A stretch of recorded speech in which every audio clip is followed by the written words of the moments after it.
Est-ce que c'était un événement que vous attendiez? On attendait des progrès dans l'Église, on vivait déjà des réformes dans l'Église. On ne savait pas qu'il y aurait un concile, si c'était vraiment le moyen. Enfin, on ne pensait pas à un concile, on souhaitait des progrès et des changements, mais on ne savait pas trop comment ça viendrait. Quand vous dites on vivait déjà des réformes, ça veut dire qu'il y avait déjà des choses qui bougeaient, qui se mettaient en place? Alors, je prends d'abord tout ce qui est liturgie. Depuis Pie XII, on a modifié beaucoup de choses de la liturgie, en particulier un rétablissement des vigiles pascales et des offices de la Semaine Sainte. C'est ça en 1951-1956. Donc on continuait. Après, il y avait eu un décret de la congrégation entérinant un peu tous ces progrès et donnant une perspective de généralisation. D'accord. La place du célébrant face au peuple, elle date d'après Vatican II ou il y avait déjà eu des prémices avant? Le célébrant face au peuple, ça existait déjà depuis longtemps, dans un certain nombre d'endroits. D'abord, je crois que ça a toujours existé à Rome. Les basiliques romaines sont toujours bâties comme ça. Face au peuple? Les grandes basiliques romaines, oui. Ça vous étonne. Ah oui. C'est comme ça. Et donc, dans bien des endroits... La question importante, finalement, était on avait deux types de messes, j'allais dire avant. Il y avait la messe du prêtre, la messe basse, ou la messe un peu ordinaire. Et puis il y avait la messe avec le peuple. Et en particulier, le fait que le célébrant ne soit pas à l'autel dans la première partie de la messe, c'était classique pour la messe de l'évêque. Les messes pontificales, la première partie de la messe, le célébrant, l'évêque, restait au trône. C'est là qu'il faisait la première. Il ne n'allait à l'autel que pour l'offertoire. Donc c'est des choses qui existaient, donc qui ont été étendues. Enfin. On a pensé que le prêtre était aussi un pasteur, chef de communauté, et donc qui célébrait la messe avec sa communauté. D'ailleurs, la vieille prière romaine, le canon, « Nous, tes serviteurs et ton peuple saint avec nous, faisons mémoire de la passion bienheureuse de ton Fils. » Donc, il disait bien les deux choses en même temps. « Nous, tes serviteurs et ton peuple saint avec nous. » On le disait et on ne le faisait pas. Après, on l'a dit et on l'a fait. Alors, avant l'ouverture, il y a un événement qui vous a interpellé avec votre évêque, qui vous a proposé de relire les schémas. Ah oui, alors mon évêque, c'était pas tout à fait mon évêque, c'était donc l'évêque. Il avait ses séminaristes à Toulouse, c'était l'évêque de Montauban. L'évêque de Montauban, avec qui j'avais un certain nombre de relations, il me faisait travailler pour ses prêtres, et donc il m'a donné tous les schémas qu'il avait reçus, en me disant de les regarder et de lui dire ce que j'en pensais. Et donc dans tous ces schémas de préparatoire, il n'y en avait qu'un qui se tenait, qui proposait des choses, enfin qui était bâti sérieusement, c'était le schéma sur la liturgie. Les autres étaient des petites choses un peu insignifiantes ou un perturbateur, enfin bon. Et donc, j'ai dit à l'évêque, vous n'avez plus qu'une chose à faire, c'est de commencer par discuter le schéma sur la liturgie. Mais c'est pas moi qui ai eu de l'influence, tout le monde a pensé la même chose, et c'est pour ça que le Concile a commencé par un grand débat sur la liturgie, parce que c'était le seul texte qui était prêt et sur lequel les évêques ont appris leur méthode de travail, enfin, voilà, de discussion, etc. Et de toute façon, les autres textes ont été refusés. Les autres textes n'ont pas été examinés, ont été mis dehors, et les évêques ont décidé les évêques du Concile ont décidé de faire eux-mêmes leur commission pour faire des schémas préparatoires.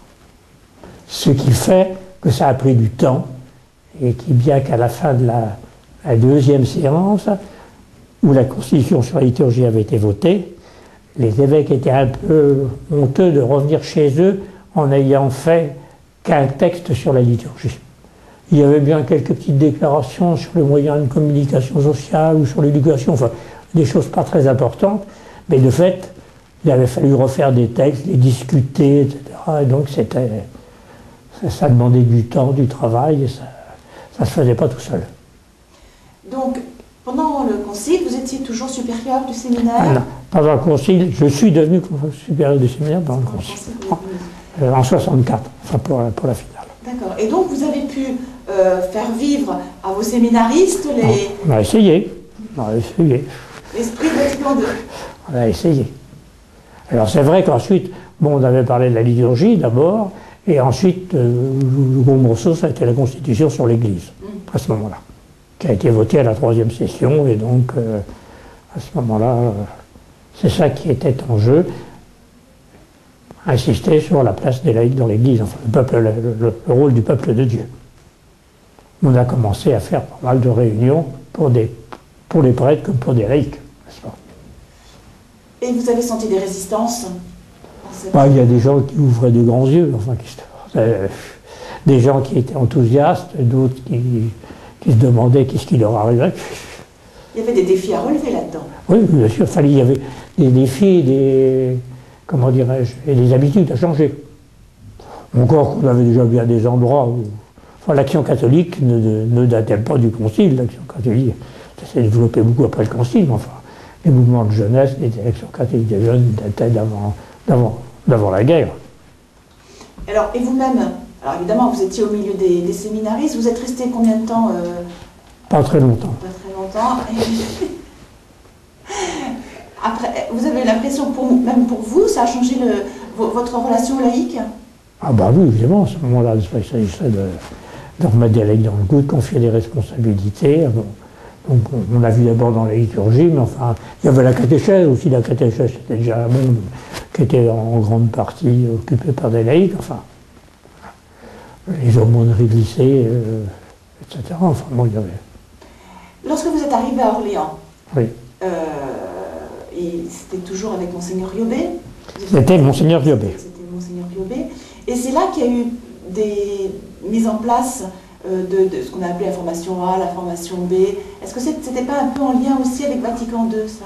Ah, attendez, non, ça c'est bien un peu plus tardif. La question, ça a été, le père Riobé a donc décrété la création du cercle. Voilà. Donc, que des cours de théologie pour laïcs. Mais c'était sous la forme cercle, conférence, les gens choisissaient. Ce qu'on appelle maintenant la formation B, c'est Lustiger qui a bien plus tard, en 80. Mais Monseigneur Riobé n'avait pas mis en place une formation pour les prêtres, pour leur faire un peu digérer Vatican II Alors, à ce moment-là, ces types de formations, ça n'a pas été... Bon, il y a eu des conférences ou des réunions, mais ensuite, ça arrive vite, c'est les formations, ça a été devenu des formations régionales. C'était régional et ce n'était pas simplement pour Orléans. Les formations de prêtres, avec des niveaux différents pour les jeunes prêtres, pour les prêtres plus âgés, enfin. Et ça, oui, ça a été plutôt postérieur. Et à ce moment-là, sur la région, un prêtre qui a beaucoup fait, qui a été nommé responsable régional, c'était l'abbé Pierre Dory de Sens-Auxerre. Donc il y avait quand même le souci de la formation de ces prêtres. Oui, bien sûr. Alors, le père Riobé, n'est-ce pas, vous rentrez bien dans le concile, les perspectives missionnaires, c'était bien son genre. C'était pas un homme qui boudait le concile, au contraire. Oui. Lui, il avait travaillé sur le schéma sur les missions. Riobé. Voilà. Et vous-même, alors dans votre vie quotidienne, vous avez... Vatican II a eu de l'effet plus tard?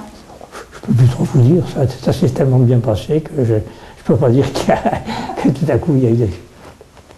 Pratiquement, tout de suite on m'a demandé d'être responsable de pastoral sacramentel et liturgique dans le diocèse.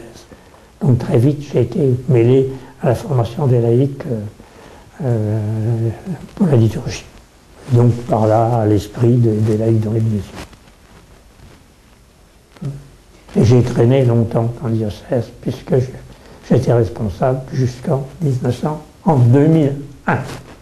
Et justement, est-ce que c'était évident de gérer, parce que vous deviez avoir des laïcs qui s'intéressaient à la liturgie et qui préféraient freiner, et puis d'autres qui voulaient aller trop vite? Oui, puis le problème c'était de savoir si les prêtres leur laissaient de la place. Alors ça dépendait. Quand on faisait des réunions, ce qui était l'idéal, c'est quand le prêtre venait avec ses fidèles, ses laïcs, mais quand les laïcs venaient tout seuls, le prêtre n'avait pas entendu ce qu'on avait dit. C'était là quelquefois des difficultés. C'était plus long à en dire. Oui, c'était toujours le problème de relation prêtre. Ah ben oui, on changeait les relations prêtre-laïque, et donc certains rentraient facilement, d'autres rentraient moins facilement. Enfin. Qu'est-ce que vous auriez qu'est-ce que vous garderiez du message de Vatican II pour aujourd'hui? Oui, il y a le problème à l'intérieur de l'Église. À l'intérieur de l'Église, les relations prêtre-fidèle, enfin la relation, l'idée du peuple de Dieu.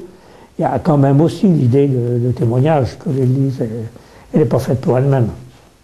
Elle doit être signe de salut pour tous les âmes, sacrements de salut. Pour le monde. Pour le monde. Très bien.